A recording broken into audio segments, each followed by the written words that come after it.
or I should say good afternoon. This is Can We Talk? And the moderator and my good friend Teresa Scorset is not here with us today. She got ill at the last minute and couldn't come, so I'm flying solo. I want to start today's program by mentioning an event that took place in Brainerd about a week ago. A gentleman by the name of Ron Bransner spoke about refugees and refugee resettlement and immigrants and so on in America. And a number of people that I personally know attended this event and were not very happy with his presentation, felt that he was spreading Islamophobia and fear tactics on people who don't know enough about the issue and wouldn't do the fact checking to back up his statements. Okay, so an individual that I don't know by the name of Charles Benson from Brainerd wrote this, and sometimes short and sweet gets it just right. Disingenuously using the United States flag as a backdrop in a rented Christian church, Ron Bransner's message was the antithesis of fundamental American principles and the teachings of Jesus. That pretty much says it all. And you can go online and find articles about what he was speaking on. It was held at the Journey North Church in Brainerd last week. And along those lines, I found this really interesting article written by MinPost. The writer is Ahsan Alam. And he writes, or she, this article is titled, During World War I, Minnesota nativists waged an all-out war on German culture in the state. And I didn't know anything about this until I read this article. So, as an educational tool, I'm going to read the whole article because this Little Falls and Morrison County area is comprised mainly of German and Polish Catholics. And a lot of this nativism came out of the Catholic Church, and you will understand why after I read this article. When the United States entered World War I in 1917, Germans were the single largest ethnic group in Minnesota. Nativism during this period was a patriotic attitude that saw recent immigrants, particularly those of German descent, as potentially traitorous. Many felt that because German Americans shared their heritage with the Kaiser and the German Empire, they would side with the enemy power. That many German Americans advocated neutrality until the United States declared war was further proof of disloyalty to nativists. The most conspicuous nativist agency was the Minnesota Commission of Public Safety, the MCPS, created by the state legislature in April of 1917. The MCPS was a 7-person commission headed by Governor J.A.A. Burnquist. It was given near dictatorial powers to support the war effort at home and root out disloyal elements. While much of the commission's activity focused on attacking labor advocates and political dissenters in the Nonpartisan League and the industrial workers of the world, the MCPS kept a close watch on German Americans as well. There was, in fact, much crossover between these two groups, since the many German Americans were both socialists and pacifists. I should explain the picture on the front here. That gentleman is tarred and feathered. For any of you who have never seen that done, and I hadn't until I saw this picture. They actually tarred and feathered that gentleman. And I'm going to read what it says. I can never accept any man as a champion of liberty, either for ourselves or for the world, who does not reverence and obey our laws of our own land, beloved land, become laws we ourselves have made. He has adopted the standards of the enemies of the country whom he affects to despise. Woodrow Wilson. And it says the criminals that perpetrated these outrages against democracy have never been protected, although they are well known to the state authorities. Burnquist is governor of Minnesota. And these are men tarred and feathered in Minnesota during the 1918 campaign by anti-nonpartisan leaguers. See 1918. That's circa 1918. The MCPS took drastic action in dealing with a gathering in New Ulm on July 25th, 1917.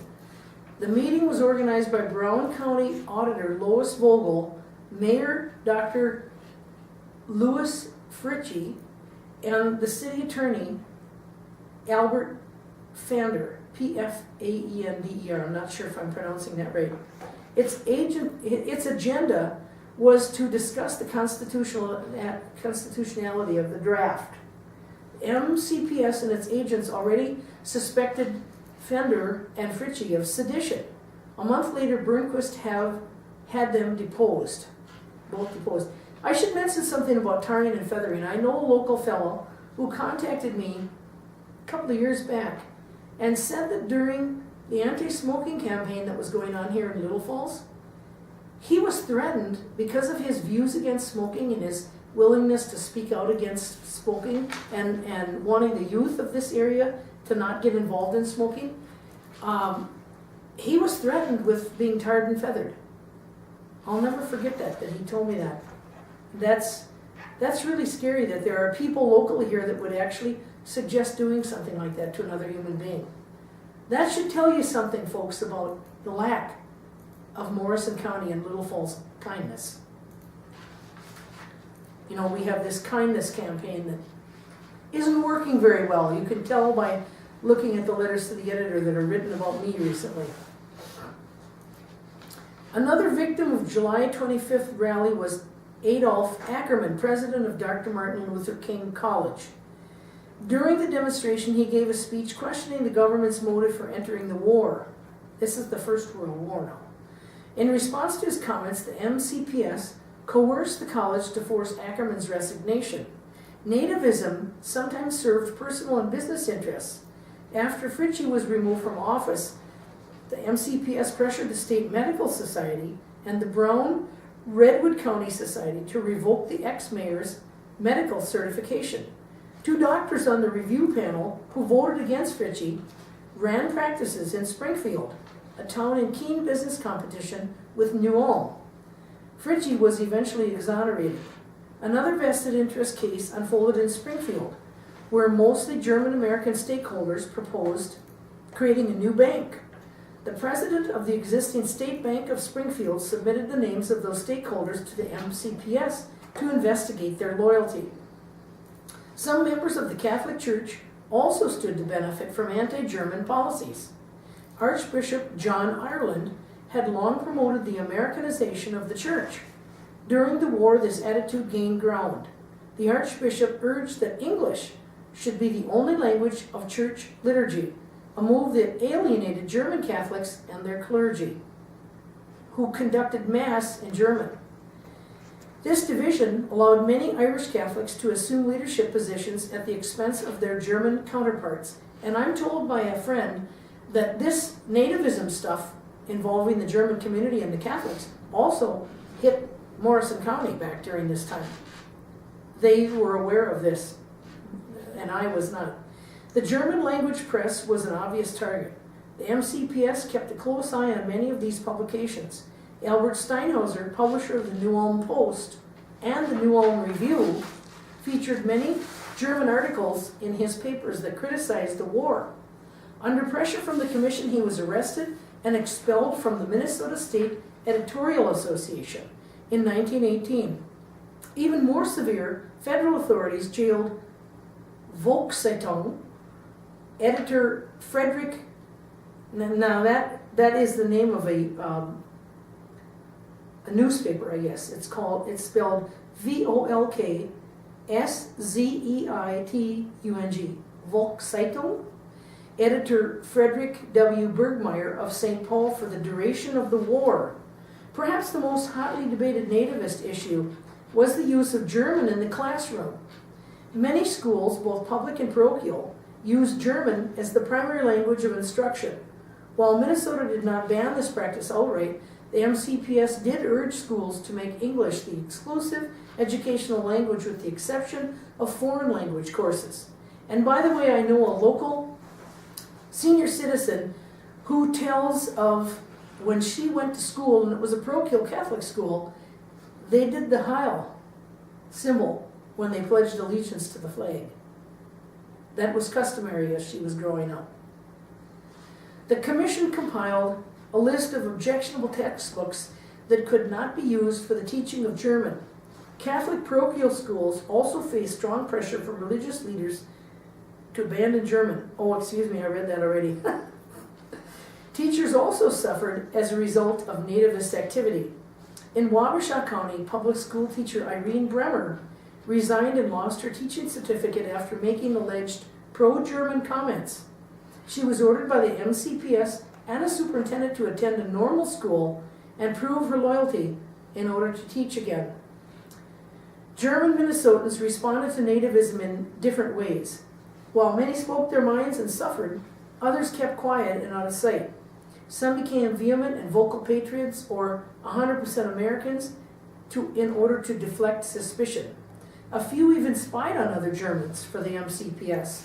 The replacements for both Fritchie and Founder were themselves German Americans, Bishop Bush, and the stalwart Americanizer was of Austrian stock.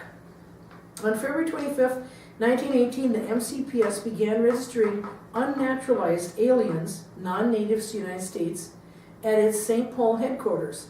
On April 1st, in the same city, a statute personifying the nation of Germany called Germania was removed from the Germania Life Insurance Building, soon renamed the Guardian Life Insurance Company of America.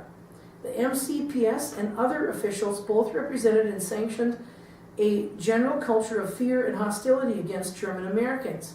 Such antagonism manifested itself throughout society at large. Indeed, many of the investigations conducted by the Commission were petitioned by private citizens. This created a climate of paranoia and violence, not unlike what's going on now with our refugees from Somalia and Syria and other parts of the Middle East, where we're creating the refugees. Our bombing is creating the refugees, and then we're turning around and saying, no, they can't come here. We don't want them.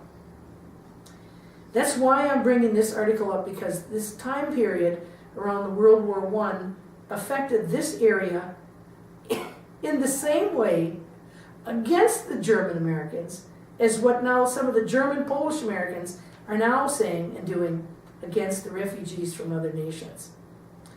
And I would just want to also say that I just had this thought that German, the word German has been removed from the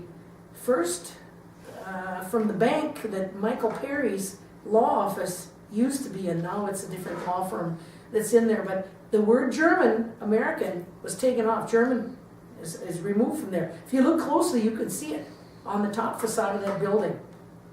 And my guess is it's because of this movement that happened.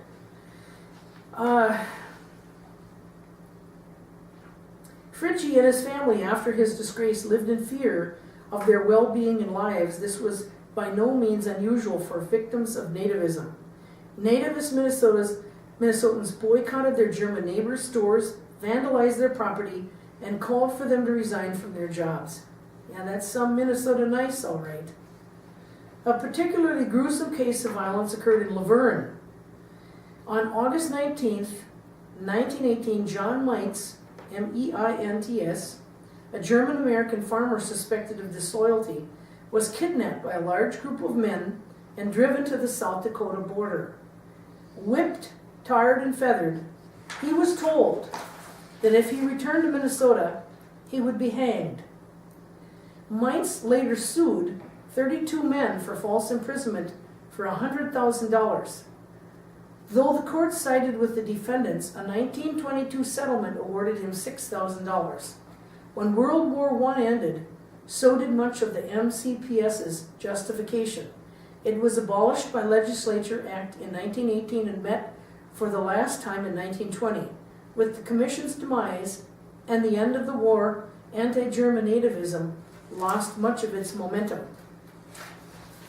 But it's sick irony, absolutely sick, rotten, putrid, stinking irony that local people, local hater intolerance, are now doing and saying the same things about a different group of people from a different country.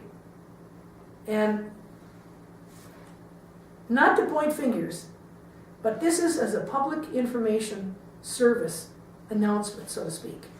Many of your local haters here attend regularly our senior citizen center. And the teens that are doing the vandalism here, that write the KKK and the other anti-Semitic and against black people's rights symbolism and graffiti, are learning from the senior citizens that attend our senior citizen center. And for those of you who aren't aware, in the booklet that is the rules that make up all the policies and rules for the senior center, one of the things they are supposed to be doing is educating our citizenry. But when they do educate the people that come there, they're bringing in people that are spewing messages of hate and cynicism. I'm not making this stuff up, folks. If you doubt what I'm saying, I dare you to attend any of the meetings and any of the speakers that are being brought in to the senior center within the next 1 year time frame. And then come back and report to me what you saw and what you heard. Now, my good friends, Colleen Rowley and Todd Pierce, who formerly have been broadcast on here, they came from the metro area, from Minneapolis area, about, half a year ago or so to film here in studio, have written 2 recent really good articles. Colleen's article is actually part of the Investigatory Powers Bill Committee draft statement that was sent to our legislators. And why is this important? Because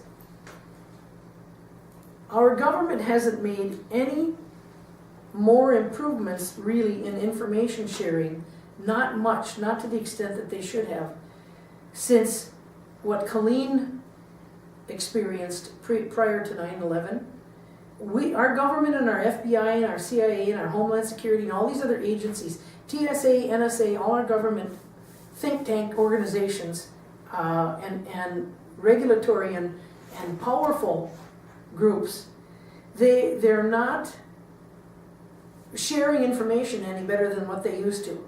And what that does is make us all less safe, much less safe. So I'll just go ahead and read you Colleen's article because it's really important. And this will also give you a basic backdrop of her work with the FBI. I worked as an FBI agent investigating crimes, including organized crime and some acts of terrorism in the United States from 1981 to 2004. From 1990 to 2003, I held the position of Division Legal Counsel in the Minneapolis FBI, responsible for legal and ethical training of FBI agents and police offenders. During my FBI career, I also worked for brief periods in Paris and Montreal, conducting liaison and with foreign police and intelligence agencies. In August of 2011, FBI agents in Minneapolis arrested highly suspicious French-Moroccan flight student Zacharias Moussaoui on a visa overstay. Although Moussaoui's Al-Qaeda and Chechen terrorist connections were quickly discovered, documented, and even briefed on August 23, 2001, all the way up to Director of Central Intelligence George Tenet, in charge of the entire United States intelligence community, still not all the dots were connected. It was not until after the 9/11 attacks that conclusive evidence of Moussaoui's connection to the 9/11 plot was gained. I wrote a whistleblower memo for the Joint Intelligence Committee's inquiry to better expose what the pre-9/11 problems had been regarding that investigation, and later testified to the Senate Judiciary Committee about related endemic problems facing the FBI. Minneapolis case agent Harry Samet later testified in Moussaoui's trial that FBI's headquarters personnel had been criminally negligent. An Inspector General investigation was launched in response to my memo that uncovered some even greater FBI-CIA failures to connect the dots. Now imagine, folks, Harry Samet writing this letter stating that the FBI headquarters personnel had been criminally negligent. That's important that he said that. Based on these investigations, the 9/11 Commission report later identified a series of pre-9/11 errors and numerous recommendations for improvement, many of them revolving around the lack of information sharing due to excessive secrecy in intelligence communities' compartmentalization. In many cases, officials named as recipients on key intelligence memos in important communications claimed they could not recall ever having seen those memos. It was generally and accurately concluded that better sharing of information inside agencies, between agencies, and with the public before 9/11 could have prevented, or at least reduced, the harm done on 9/11. I retired in 2004 from news accounts. I retired in 2004, but from news accounts it's clear that the underlying problems have not been remedied in the United States government's investigative and intelligence agencies. Officials are still not able to read on or process the information they already have. They do not share key information appropriately, and they don't always act on important information. On the other hand, government officials on both the United States and the UK have made a whole series of different errors in launching their war on terrorism, which has only served to ratchet up the number of terrorist attacks in the world and to inspire greater numbers of people all over the world to violence. By some counts, based on the United States Department data, terrorist events have increased by, get this, 6,500% what they were before 9/11. And folks, what's important to remember here is that she's saying that this is all happening because our government institutions are not sharing the information with the public or even with each other the way they're supposed to. And we're paying their salaries for doing a bum job. There are, of course, a number of American politicians pointing to the San Bernardino shootings to argue that the U.S. must now do away with the minor reforms that just went into effect via the USA Freedom Act, which marginally reined in the collection of billions of pieces of mostly non-relevant metadata on Americans. These politicians claim law enforcement was unable to nip the murder plot in the bud because of the minor changes to collection and storage of metadata. Yet it's been revealed that the San Bernardino shooters were planning this well before the Snowden revelations and the passage of the Freedom Act. As antiwar.com writer Justin Raimondo writes, at a time when the authorities were scooping up this data, as a matter of course, they simply missed it. And the reason they missed it is because they were collecting everything, with no way to differentiate from some teenage girl's text messages to her friends from a terrorist communications with her co-conspirator's husband-to-be. This further confirms what I've been warning for some time, well before Snowden's disclosures. So Colleen's saying here that long before Edward Snowden from the NSA divulged what he knew about all the spying on Americans, cell phones and computers and everything else, Colleen was telling the same thing long before Ed Snowden exposed this. In an opinion piece for The Guardian in November 2014, I tried to explain how collecting more non-relevant data, i.e. hay, has not proven effective but will always tend to be counterproductive. Almost no one now remembers the typical response of counterterrorism agency officials when asked why, in the spring and summer of 2001, in the lead up to 9/11, they had failed to read and share intelligence or take action when the system was blinking red. The actual title of the chapter of the U.S. 9/11 Commission report is "The System Was Blinking Red." And when the U.S. Director of Central Intelligence and other counterterrorism chiefs were said to have had their hair on fire, the common refrain back then was that pre-9/11 intelligence had been flowing so fast and furiously it was like a fire hose, and you can't get a sip from a fire hose. Intelligence such as the Phoenix Memo, and you can look that up on the computer, folks, which warned in July 2001 that terrorist suspects had been in flight schools and urgently requested further investigation, went unread.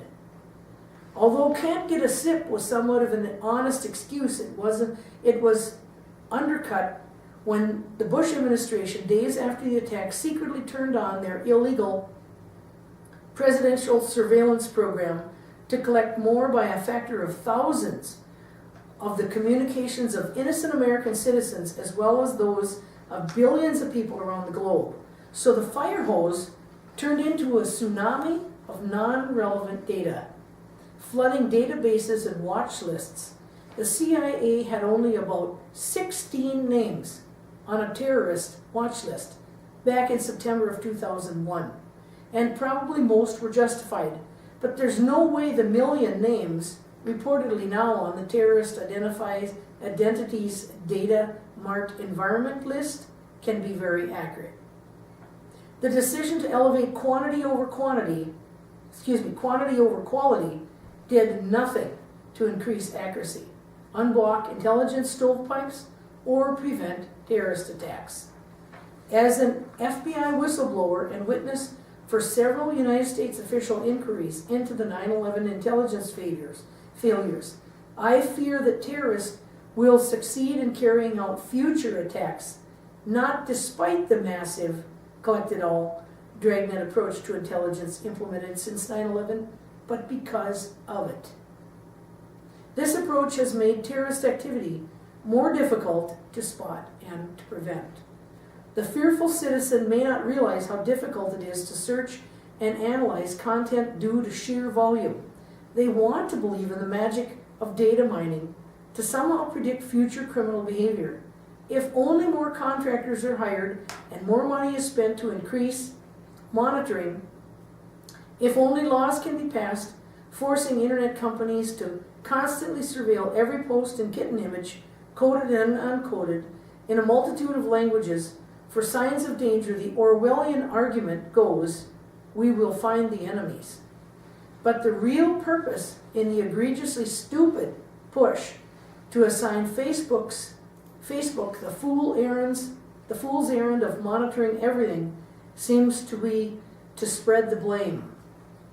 Leaving aside the privacy implications, what people need to grasp is that this kind of security thinking that doesn't just fail to protect us, it makes us less safe. Pretty powerful stuff. Okay, and she also wrote a piece called "Nationalism is Not the Only Threat to Peace," and this was back in October 9th of 2015. Something I didn't know about Colleen is that she's written a blog for quite some time, and it's called the Colleen Rowley blog. And her name is spelled Coleen and then Rowley. And this post is called "Nationalism is Not the Only Threat to Peace." The sponsoring, and I'm reading only parts here because it's be too long otherwise. The sponsoring World Federalist Movement has historically exercised a strong attraction on progressives, appealing to their generous sentiments and wish for world peace. Because this was an event that was held in Minneapolis called Creating a Workable World, and it was a conference held by the World Federalist Movement in the Twin Cities last year. The political drive for national liberation from European powers, Britain, France, the Netherlands, contributing to establishing national sovereignty as the foundation of world peace by outlawing aggression. But today, 70 years after the end of World War II, experience has provided lessons in the practice of these two contrary ideals: supranational governance and national sovereignty. Not surprisingly, the official voices of the hegemonic world power and its allies tend to cite internal conflicts, especially in weaker third world countries, as proof that national sovereignty must be violated in order to defend human rights and bring democracy. The danger from genocide has even become an official United States NATO pretext for advocating and launching military intervention, with disastrous results. It's therefore not surprising that Workable World's keynote speaker, W. Andy Knight, was a supporter of the infamous regime change war that virtually destroyed Libya under the guise, paradoxically, of the United States and NATO's responsibility to protect. This is not just a side issue. It signals the dirty business of wars and regime change intrigues currently underway behind the scholarly facade of global governance. The European Union has served as an experimental laboratory testing what happens when a large and growing number, now 28, of sovereign states turns over a major part of their rights to supranational governance. Unified institutionally, the weaker members find themselves dominated by the powerful. Despite decades of speeches proclaiming that we are all Europeans, when it comes to the crunch, people revert radically to their national identity. Germans resent Greeks for being debtors. Greeks resent Germans for keeping them in debt. All the more so that there is no way out. Elections are increasingly meaningless within the member states because major economic decisions are taken essentially in Brussels by the EU institutions. This is causing increasing disillusionment and depoliticization in Europe. Europeans take virtually no interest in the European Parliament. They do not feel represented by it, and indeed they are not. Democracy works best in small circumscriptions. Greek city-states, Iceland villages. The bigger it gets, the less democratic it can be. Half a century ago, the functioning ideal was to bring in eternal peace to Europe through unity. Today, that institutional unity is creating new divisions and hostility. To put it simply, experience in the process of killing the ideal and showing why worldwide parliamentary democracy may bring more harm than good, at least in the real world as it exists today and will for some time to come. All right, I was going to read this piece that Todd wrote, but it's a long one, and I want to talk a little bit more about the Black Lives Matter movement and the upcoming Martin Luther King Day vigil that will be held here at Bank Square from 1 until 2 p.m. this coming Monday at right by US Bank, half a block from here, from 1 to 2 p.m. And then at 2 p.m. the group is going to go over to the Black and White Cafe or restaurant. We're going to have coffee and a discussion about all kinds of interesting things, including what we experienced out on the corner. So welcome to all of you who want to come to that. I have probably at least a dozen signs, and I need some more people to hold the signs. And it's to honor Martin Luther King and his legacy of peace and justice, and also to align ourselves with the Black Lives Matter struggle for justice toward black people and wrongdoing within police departments and unethical and illegal killings that have been happening to black people all over, and Latinos and Native Americans as well, all over our country. And one of my new signs says, Black Lives Matter, period, because that's the truth. So Todd's article is titled, Chicago Police Adopt Israeli Tactics. And it's on Consortium News. You can look it up and find it. It's also on my blog. So you can find it there. Basically, what this article talks about is how the Israeli police, we're shipping our our police personnel from bigger cities over to Israel, and our United States cops are being trained in Israeli military tactics that are really scary and really dangerous. And so that's what this article talks all about. Maybe I can read just one chapter out of here as a little teaser. Police state is a term which has fallen into disuse since 9/11 with the adoption of so many similar practices by the so-called democracies in their domestic policies. The term generally was applied to fascist or communist governments and described a country where the police and military exercised martial law over citizens or military occupation powers that uses military force to control a civilian population. And there's a lot more in here, folks, but I urge you to read this, and maybe when Teresa's here next time, I'll go into that at length a little more.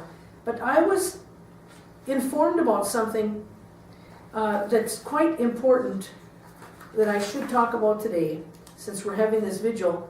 And before I get into that, I want to tell you about this. This is good news. And I won't read it because, again, it's long. You can look it up for yourself. It's the ACLU is the title of this article, written by Colin Taylor, COLIN-TAYLOR, dated October 13th, 2015. Architects of Bush and Cheney's torture program sued by ACLU for war crimes against humanity. I urge you to look this up. This is serious, folks. They are being sued by the ACLU, and I think that's a good thing. This article is written by a friend of mine by the name of Alan Gilbert, who is a Johns Evans professor at the Joseph Corbell School of International Studies at the University of Denver and author of Marxist Policies, Communists and Citizens, and he's written other things as well. He has a blog online called Democratic Individuality.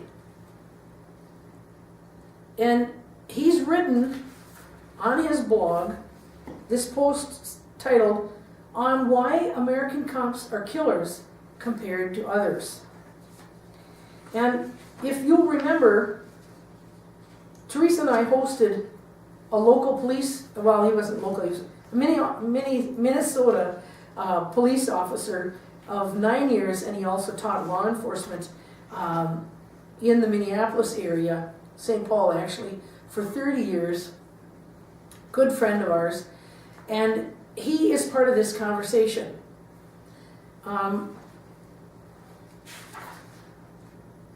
Okay, I'm just going to go ahead and read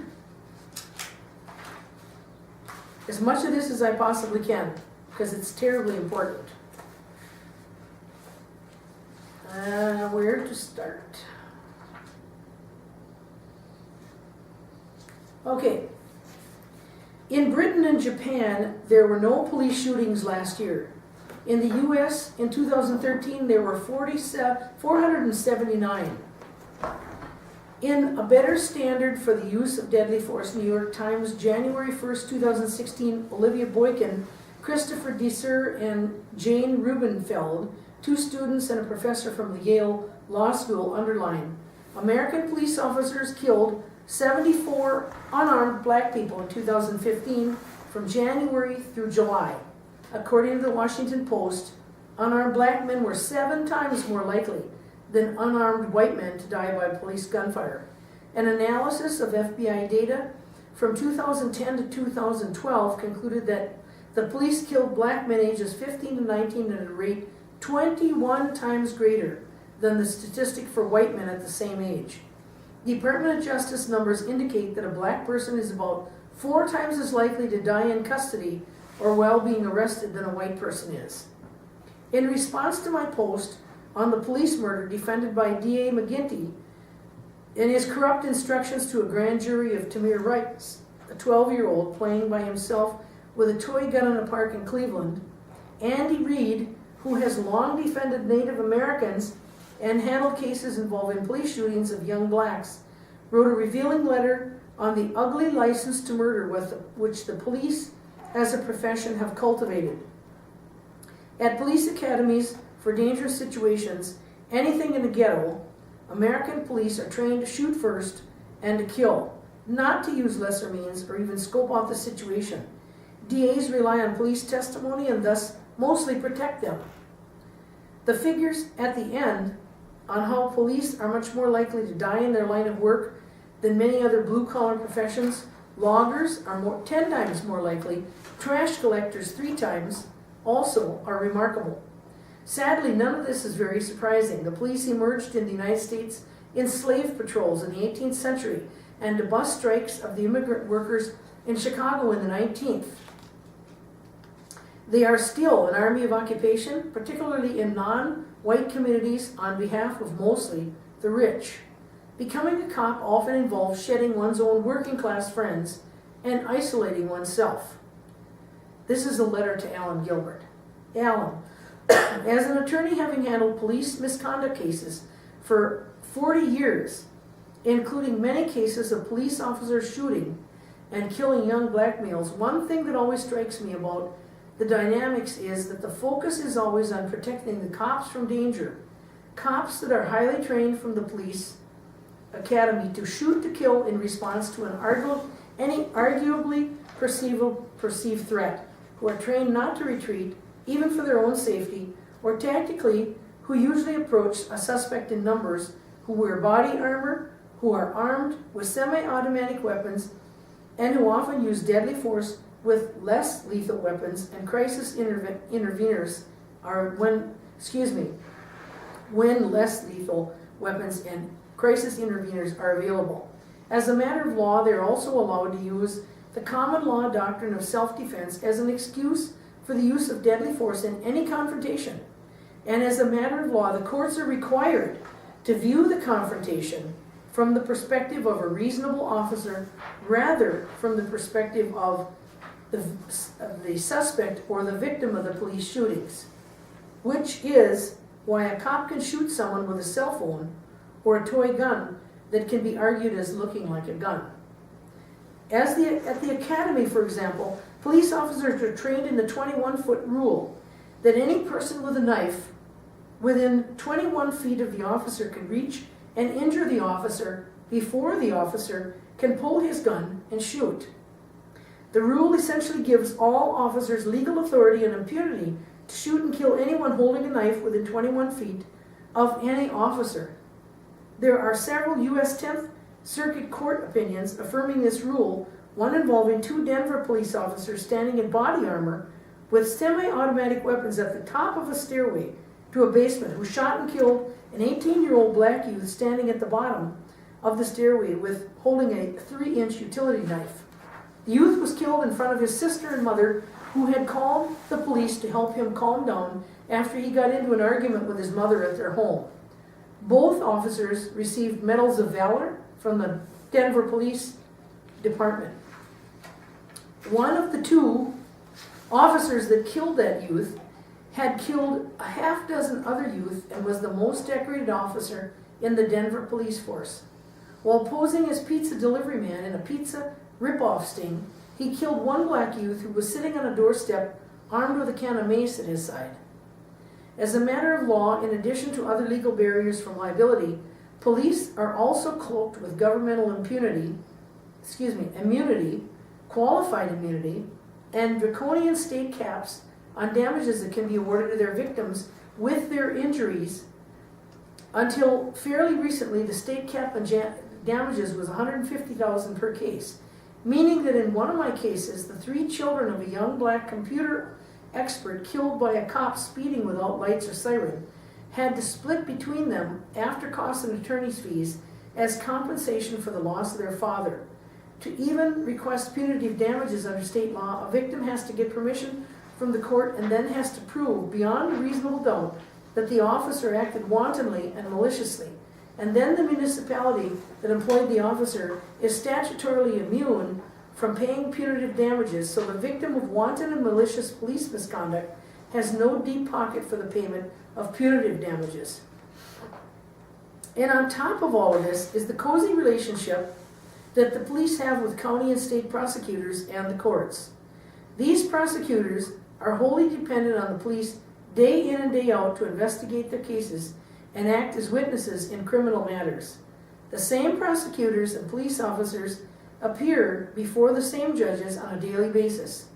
They are even an extended family we call our criminal justice system. Even tighter knit are the officers themselves, who follow a blue code of silence and routinely falsify police reports and records and lie under oath to protect their brothers in blue with whom they have to work. It's extremely rare that a prosecutor goes after any police officers involved in a police shooting or any officers that fabricate evidence or lie under oath. Medals of honor are not given to cops that rat out their brothers. To grand juries, it's well known that prosecutors often use grand juries to excuse their own responsibility to the public to prosecute bad cops, and that the prosecutors present to the secret grand juries only one-sided exculpatory evidence rather than just the evidence that supports pursuing criminal charges. Despite all their, and I'll say griping and moaning, they use the swear word in here, about not being paid enough, lifetime police officers, largely due to their union and their societal position of holding the public hostage as providers of law and order, are paid very well, have great benefits, excellent retirement, and pensions at almost full pay. And through their control, office over police officer review boards, internal affairs, and civil service have extreme job security. Most suspensions for misconduct are short with pay. Not only is the termination of an officer for misconduct in police shootings almost unheard of, terminations of officers are more often than not overturned by the Civil Service Commission. In the Denver area, police officers go through one psychological evaluation at the time they're hired and do not go through any other routine evaluation throughout their career to determine whether or not they have developed tendencies of violence, paranoia, or bad judgment. Most of the Denver area municipalities have used the same shrink for evaluations. My hunch is that a proper evaluation by an independent psychiatrist would have prevented the Cleveland police from hiring Officer Lehman, the killer of Tamir Rice. All this, of course, is justified to the public with the argument that police officers are faced daily with extremely high risk to life and limb and need to be protected by their military assault-style weaponry, by their job security, and by the courts and doctrines of law. Baloney, and they didn't use that word, but that's the word I'm using. It's an absolute myth that they put their lives on the line for the public. According to the U.S. Bureau of Labor Statistics, fishermen, loggers, aircraft pilots, trash collectors, roofers, iron workers, construction workers, farmers, ranchers, truck drivers, miners, and taxi drivers are more likely to die on the job than are cops. To put this in perspective, fishermen and loggers who make half what cops do are 10 times more likely to be killed on the job than a police officer. A garbage man is 3 times more likely to die while working than a cop. The annual death rate for cops is around 12.6 per 100,000. For loggers, it's 127.8 per 100,000. And for anyone who's familiar with the operation of police departments is well aware most police officers that die on the job are from traffic accidents, not from anyone shooting them. Of the 76 cops who died in the line of duty in 2013, 18 of them were from gunfire and the rest were from traffic fatalities or slip and falls. The murder rate of police officers is about 3 per 100,000, while that of the general population is 5.6 per 100,000. While that of the, in other words, if you or I or ordinary citizens are more likely to be murdered than a police officer. When a cop is killed in the line of duty, it's sensationalized, and publicly and widely and nationally.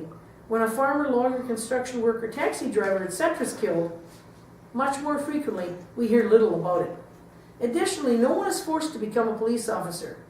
They choose to engage in an occupation that involves daily confrontations with crime and criminals, some armed, purported for the laudable purpose of serving and protecting the public, and are well compensated for it. Like soldiers, their pay and benefits are direct compensation for the risks of their occupation. They are expected as part of their jobs to place themselves at risk for public safety and order. For that reason, it distorts their responsibilities and their relationship with the public to provide police officers the same legal defense to risk self-defense as the general public, or to further shield them from multiple legal barriers from being held liable and accountable for their conduct as police officers. The qualitative nature of the risk of death or injury to police officers cannot be compared to that of loggers, roofers, farmers, garbage men, or taxi drivers. Police officers are supposed to put their lives on the line to protect the public, even though they seldom actually do. Almost always, it is the public that puts its life on the line for the police. So you want to know why cops kill with seeming impunity? The entire approach to policing and law enforcement is fundamentally fraudulent, systematically corrupt, and rotten at its core, and will remain so as long as the policing institutions remain legally protected and in control. And I'm running short of time, but I want to make sure to read at least part of an interesting letter that was sent. Oh, it's here. And I'm only going to have time to read a part of this. Alan, I think there's, and this person was a police officer, by the way. I think there's something missing in the answers to why the police are protected by the establishment. Surveillance of politicians, court personnel, and attorneys in general has been going on in some areas for decades.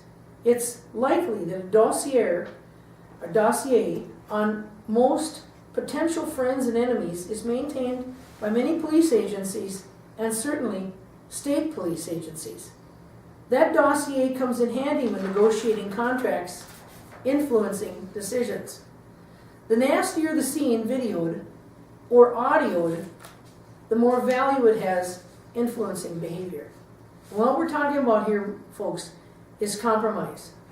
Human compromise, just what Jim Rothstein, former New York Police Department detective, and Herb Davis talked about. For example, want the bishop to make a statement about something? Check the files. Ask the bishop and make a reference to his latest dalliance. Need a vote in a legislative matter? Check the files and see who was sexually involved with who. Usually, all that's required is a snippet of that information on past indiscretions, and people will behave. If you are on the street and see the blood and injuries to other officers and the public, and the mythology is that you could be killed or crippled, then fear becomes a factor, and the goal is to get home alive and live to enjoy your pension. In Minnesota, it's 95% of your high five after 30 years. People who work in other occupations don't wear a gun and taser to work, and the old adage, clothes make the man, applies. Try wearing an exposed weapon around for 8 hours and see if you don't feel differently. People will definitely. Total community control, I forgot one sentence. The only answer is total community control, and that isn't likely to happen for the obvious above reasons. Total community control probably will not happen, at least under capitalism. But as Black Lives Matter shows, much can be achieved by scrutiny and the democratic protest from below. Even some prosecutions. The same is true for the anti-war movement. And what he means by that is that we need public citizen control boards in control of our police. That's the only way to change it. And I have time to read one more letter from a teacher in the Denver, Colorado area. He writes, Alan, I think, I got here, this one. This is written by Bill Anthrop, who has long taught in Cleveland, excuse me, I thought it was Denver, it's Cleveland, sent a letter how he diffuses conflict in the class. Alan, living in Cleveland and having taught in the inner city in Cleveland for 31 years, I'm appalled but not one bit surprised at the determination of the grand jury, E.R. Timothy McGinty. He told the jury he did not want an indictment and then orchestrated the jury by bringing in experts to underscore what he had already decided. This is justice? In my classroom in Cleveland schools, my students and I often talked about cops. I listened to their raw fear, intimidation, and the harassment they experienced on a daily basis. We had 2 cops in each building in which I taught, and I guarantee you that I broke up more fights than the police. The police were usually missing. If they did arrive, they often maced the students or used extreme force. If they did arrive, I took blows from pugnacious students because I loved them. And even when I was hit by a child, I just hugged him or her. This miraculously ended most fights. I never struck back. They were children. In fact, they were my children. And that's some teacher. And there's more to this story. I wish I could read all of it. I'll have to continue next time and read Todd Pierce's piece as well. But thank you for watching today's Can We Talk? I'm sorry Teresa couldn't be with us for illness sake at the last minute. She just didn't feel well and couldn't come. But thank you for watching, and I hope many of you join our vigil to honor the legacy of Martin Luther King, especially since there's nothing that is taught or celebrated at our local high school here. I hope you show up at 1 o'clock, Bank Square, January 18th. Thanks for watching. God bless.